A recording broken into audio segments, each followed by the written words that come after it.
Welcome back, everybody, to Unconditional Surrender, me, myself, and I playthrough of the main event scenario. Game is published by GMT Games, designed by Salvatore Vasta. We're getting ready to go into the June 1944 turn. Before we go, there are a few minor oopses that I did. Here on the convoy outside of Cherbourg, I had put sorties on Force H instead when I was doing supply last turn.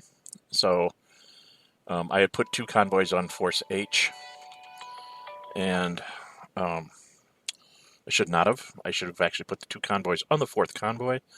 So I've corrected that so that the fourth convoy doesn't have any sorties on it.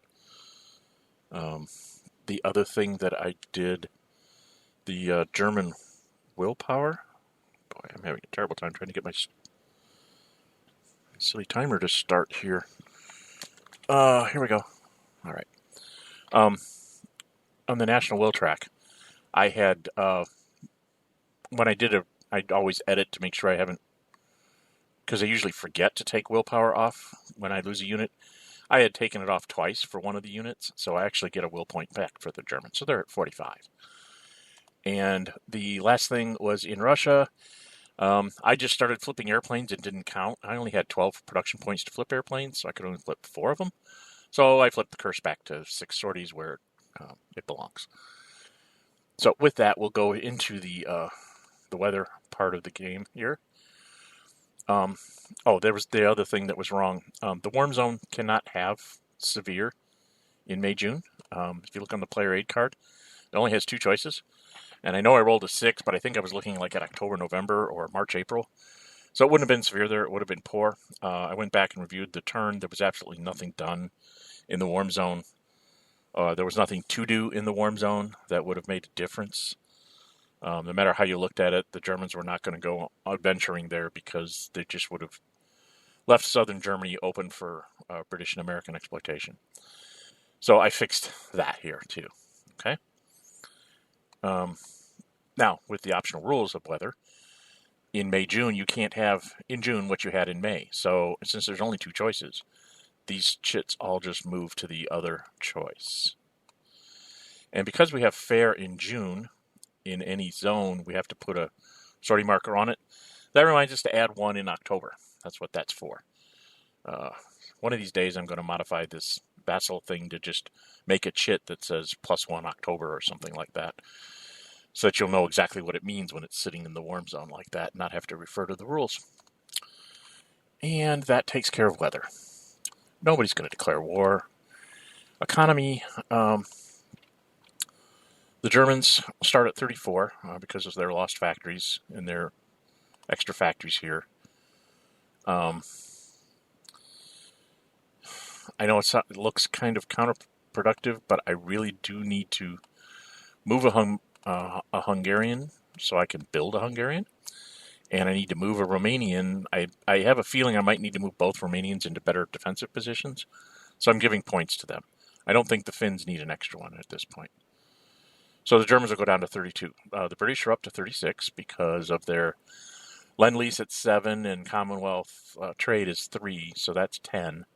And then they get 8. They have 9 factories minus 1. So 18 gives me 36. And the Russians got an extra Lend-Lease factory and recaptured a factory. So they're at 44 because they have 22. They have 7 factories, and then they add in 15 more. So that comes out to 22 factories, which times 2 is 44.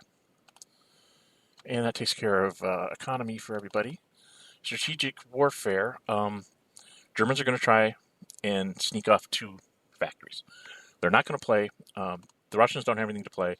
The Americans west have Ultra to play. So I'm going to play my submarines against their Ultra, and I'm going to take my chances on the Russians and hope that if I can sneak one from the Russians and maybe sneak one from the British, I can get ahead of the strategic warfare game here. So that's why I'm trying to do this now.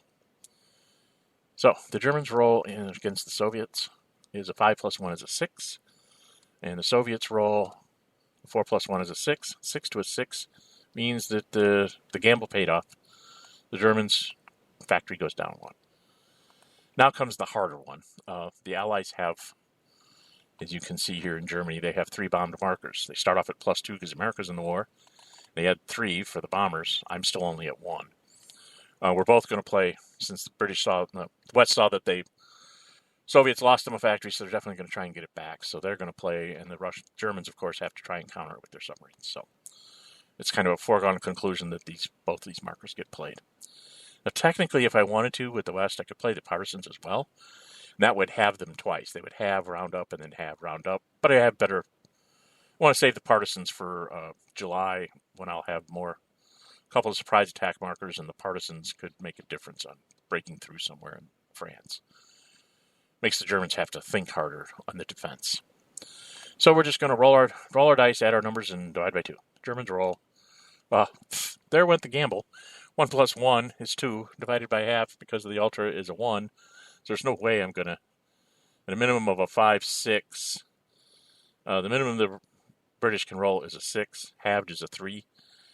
A 1 to a 3 is a lost factory, so I don't even need to roll dice here. They're definitely going to, the factory they gained from the Russian gamble, they just lost because they rolled a 1. So I net it out even, and then we will roll here on the turn track to see where our stuff comes back. So the German submarines, I rolled a 1, so they'll be back next turn. I can try it again next turn.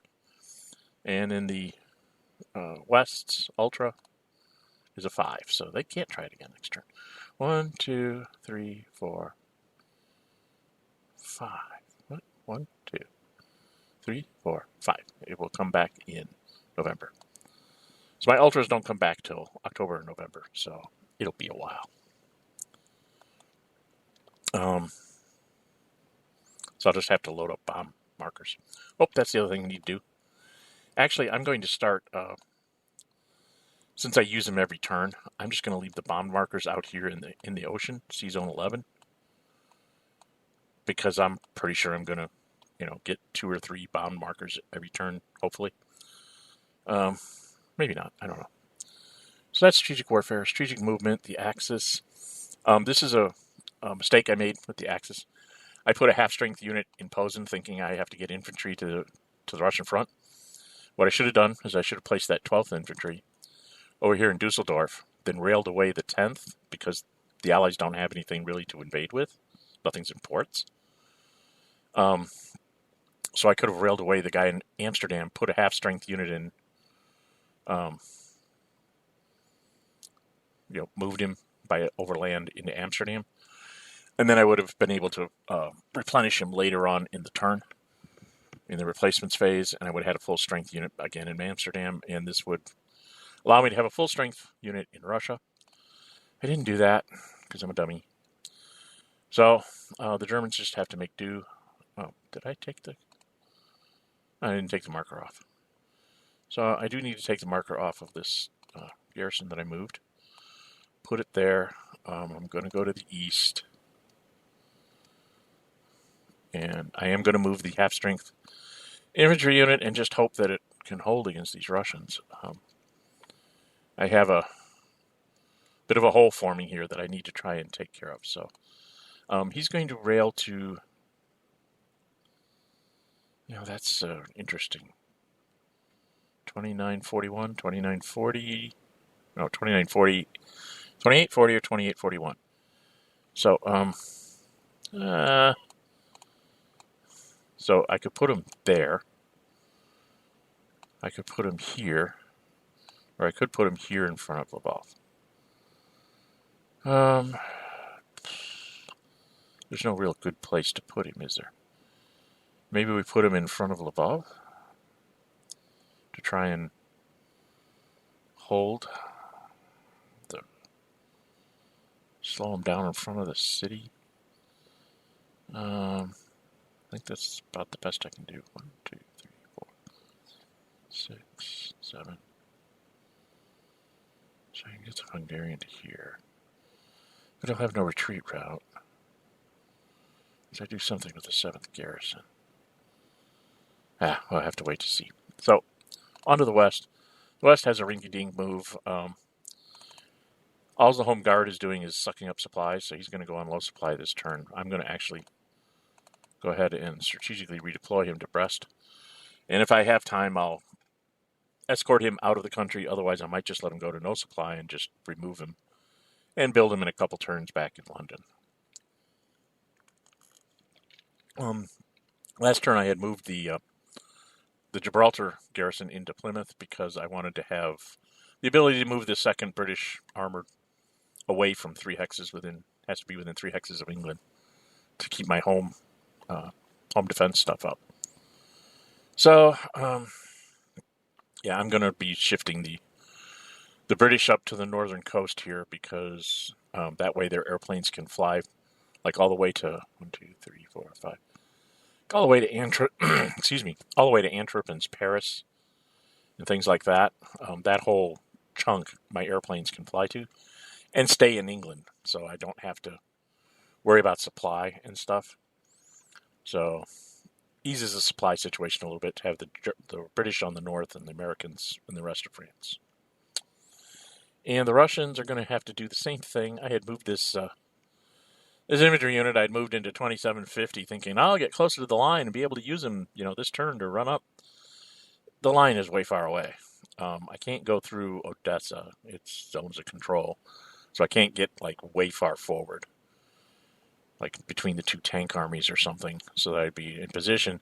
So all I'm going to do is I'm going to just strategically remove him to 3046 and just try and get him closer to the front for next turn, maybe. And that's that. We're into Axis operations. The Axis have a horrible dilemma. All they can do, really, here, because of the weather, they would be a net of -4, so the best I'll ever get is a 2. Unless I want to throw my jets, and I think I want to save my jets for the West. So what they're going to do, since it's basically a 1-for-1 thing, they're going to take 2 sorties, put 1 on this guy, so he can only be used once, and from where he's sitting, so which means all he'll be able to do is help attack like Kiev. And then 1 on this guy down here, and then the guy that's in Serenity, maybe? He's going to take a sortie and finish this guy off. And the guy in the north is just basically going to try and limit the sorties that the Russians can do. And then he gets used up. So, by me withdrawing a bunch of air to handle northern Italy and western France and central Germany, I'm kind of low on airplanes here. I think in July I'll have to be bringing back this guy in Norway to help me alleviate some of these problems. Because we'll be facing fair weather then, and I'll be facing lots of airplanes most likely. Okay, that takes care of the air war. Now, this is sort of a desperate thing that the Germans need to try to do. There's a chance that I can withdraw a bunch of... that I can actually get the 4th Panzer and the 20th into supply and get them out of... They'll give up Kiev, but they have a chance then to maybe be able to run away. So I'm going to activate the 4th. I should probably bring up my national tracks. Put them in this corner, and then I'll move the map over a bit so we can see what I'm doing. And then I'm going to zoom in a bit too so that you can get a better view of what I'm doing here. Okay, so that's 1 for the Germans. Where's the German thing? I buried it. That's 1 for the Germans to move that infantry. He's going to go 1, 2, 3, 2644. 4, 5 to 2643. 7 to 2743. He doesn't have enough to attack. What that does is when the 4th Panzer attacks the 3rd Guards, if I can get a retreat, it will allow the 4th Panzer to move into this hex. I will be able to count the movement points. It's 1, 2, 3, 4, 5, 6, 7, 8, 9. I can actually get to 2842 with the 2nd Panzer, which would then be adjacent to the 4th Panzer. So 4th Panzer would be 2 hexes out from 2841. No matter what I do, the 20th is going to go on low supply, so I'll probably just leave him in Kiev. It also means this airplane was going to go on low supply. There's just nothing I can do about it. So I may just remove the airplane in the no supply phase, so that it comes back on my card next turn in the next production phase. I can build it. The reason why you do that is even if it's in low supply, you can't replenish it. So even if it flies away, I can't do anything with it this turn. So it might be just faster just to rebuild it on, in Eastern Germany, like Posen or Königsberg, with 4 sorties, and be there in August to stem whatever offensive the Russians have guarded by then. But that only works if the 4th Panzer actually succeeds, which is the next thing I'm going to do. Activate the 4th Panzer. 1, 2. Puts me down to 29. And then we're going to call for an assault on the 3rd Guards. The Russians have me hemmed in with zones of control so that I can't get any other units to help in this assault. So it's going to be a single Panzer affair. But we're going to throw in everything that we can. So we're going to go ahead and resolve this. We go to the faction card, and the Russians are like, yeah, I'm going to commit the tanks marker. If I can hold this hex, I probably will bag both the 20th and the 4th Panzer. And the Germans are going to activate and throw in their airplane. So the Germans throw in their airplane, the Russians throw in their tank. So when you do the math, the Russians start off at +1 because they're elite, and +1 for their tanks that are +2. And then the Germans are +1 or +2 because they're German, +1 because of their armor. And then they threw in an airplane, so that's another +1. So they're at +3. And they have to subtract 1 for the weather. So they're a +3 to a +2. Not real great odds, but maybe I can pull off a retreat. Let's see. The Germans roll. 5 + 3 is an 8. That's a good chance. The Russians roll. A 1 + 3. That's a great chance. Hey, that worked really well. An 8 to a 3 is actually a DD on the Russians. Wish I had something I could follow it up with. The Russians get their tanks marker on the track. The 3rd must flip, and then we will retreat. He only has 1 legal retreat lot, which is 2943. And the 4th Panzer will take the hex.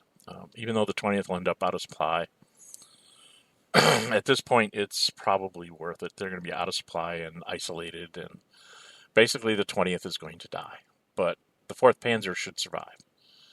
And to ensure that, I'm going to activate the 2nd Panzer now for 2 movement points. Or 2 production points, rather. And he goes 1, 2, 3 into 2545, 3, 4, 5 into 2643,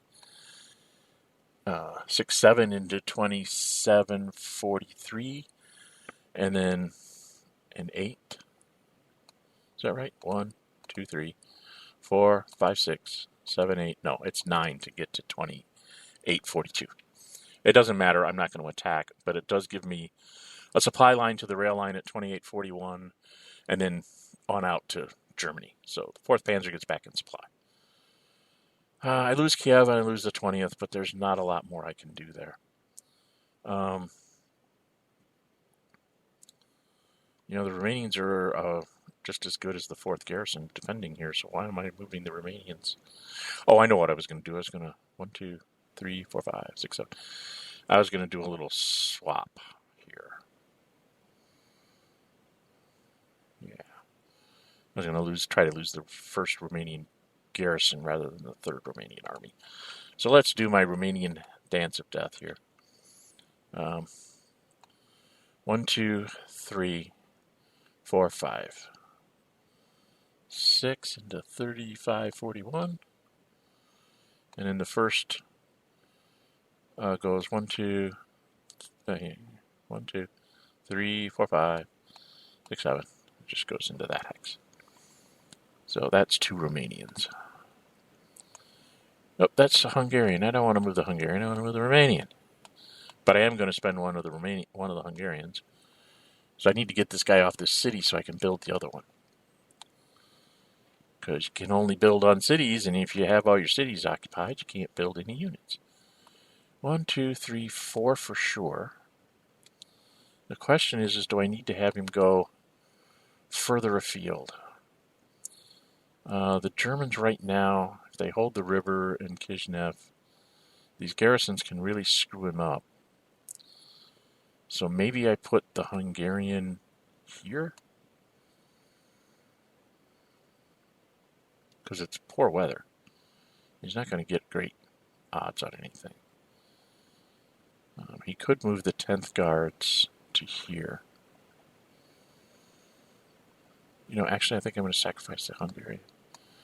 If I go 1, 2, 3, 4, 5, 6, 7, 8 into 30, 40, that would buy me some time. Even if he attacks and takes the hex, he's not really doing anything to me until... Oh, heck, I can't do that. I'm not in supply. I just realized that the 7th garrison... Oh, no, wait a minute. They can go down through Bucharest, through Budapest, and on into Germany. So, yeah, they will stay in supply. So, I'm okay.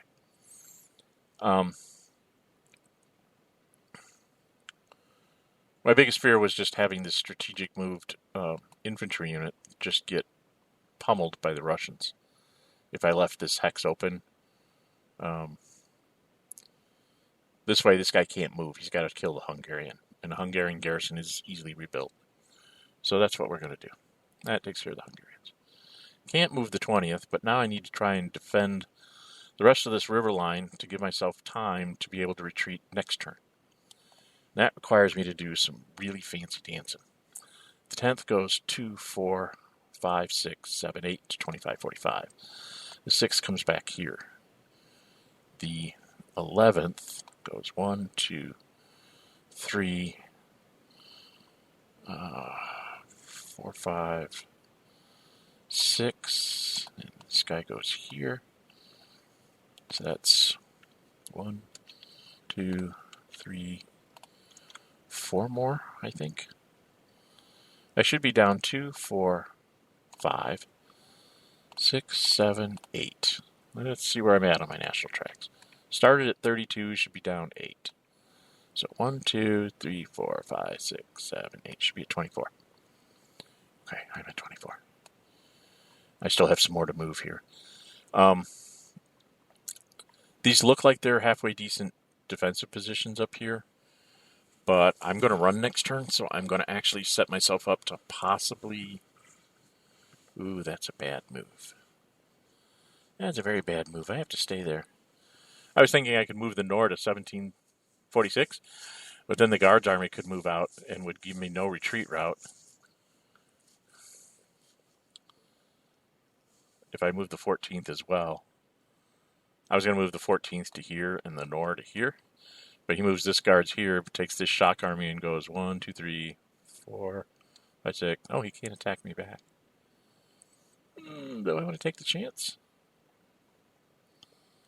Because he'll just move this infantry after he attacks.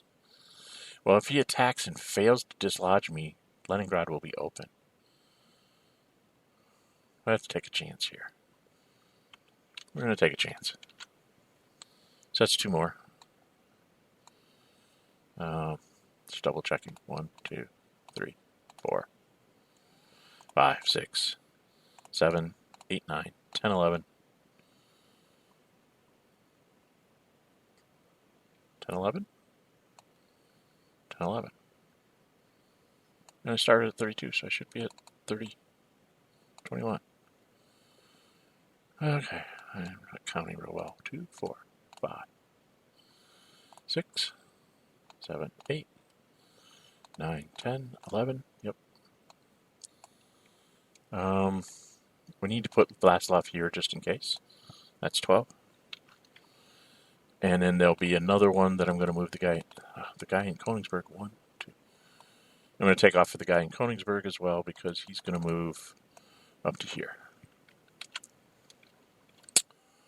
Okay, that leaves me at 19. 19. Well, I've got 1 to flip over here. If I kept 1 and 15, oh, wait a minute. What do I have to build? What do I have to build? I have 4 points to build. Ick. Do I not build an infantry and flip up 5 airplanes? I could build Do I really need to move anything in the west? That's the question. Do I need to move anything in the west in the Med? It's poor weather basically everywhere except for the Mediterranean. I mean, I could try to do something silly and assault the 10th. Big deal. I'd be way out of position, and then he could come back in fair weather of July. Do I want to play games? I really don't want to play games with the Germans, so I'm not going to do that. What I am going to do is I'm going to move this airplane to here, because now either the American or the British have to take a sortie to come and get me, and I still cover all my units, so I can participate in one combat. And I'm also going to move this guy to Metz for the same reason. He covers the guy in front of Paris. Doesn't cover guys to the south, but it's poor weather. So the +1's not nearly as important as trying to keep this airplane from being crunched by the British. The British would have to take a sortie to get close, and then, or the Americans, whoever does it. But then that puts them up to 6 like me. So kind of keep it that way. 1, 2, 3. I build the armored and infantry and flip the paratrooper. Or I can forego an airplane. I went to 14. Then I'd only be able to flip up 4. And I really want to be able to flip up 5. Both the ones in the east and the 3 in the middle. So I'm going to stop here with the Germans. I'm going to say that's that. One of the things I have to do, I don't think I did it last turn. I'm going to double check, but I really think last turn I was supposed to place a sortie marker at the end of May, because I believe that's when the I can't remember if they took this in. I think they took this in May. I will double check. It's either 1 or 2 sorties. It's at least 1 for this turn, for June. But I can't remember if he took it in April or if he took it in May, because couldn't have been April because that was poor. So it had to be in May. So I was in supply by the time he took it. So it's only 1 sortie. Okay, I'm in the right place. So the Germans are going to save their 19, hopefully flip up 5 airplanes and build 3 points, as well as flip the first para. I may end up foregoing an airplane if I get a bunch of guys flipped in his assaults and have to do something about that. Get those things back face up. So, yeah, that is the German June 1944 turn and the beginning of turn stuff. I'm Dren608. If you like my videos, please subscribe so you don't miss any future episodes. We will return with the Western June 1944 turn in just a little bit. Until then, bye-bye.